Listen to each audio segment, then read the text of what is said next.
अस्सलाम वालेकुम दोस्तों। आज का वर्ड ऑफ द डे है ब्रेव। प्रोनाउंसिएशन है ब्रेव। बोलते वक्त BRAVE की तरह अदा किया जाता है।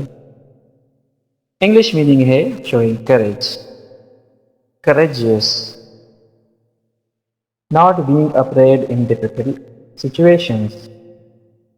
उर्दू मानी है दलेर, बहादुर, जरूरतमंद, हौसलामंद, तिलावत, सूरमा, शुजा। पार्ट ऑफ स्पीच में ये एडजेक्टिव है, यानी ग्रामर के लिहाज से ये एडजेक्टिव है। चलिए कुछ आसान जुमलों में इसे इस्तेमाल करते हैं। Number 1, he is a brave boy. वो एक बहादुर लड़का है। Soldiers are brave main.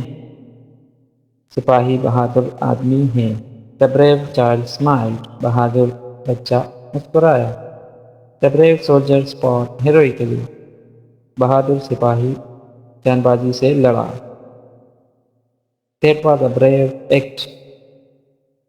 वो एक बहादुराना अमल था। मिलते हैं अगली वीडियो में। अल्लाह हाफिज़।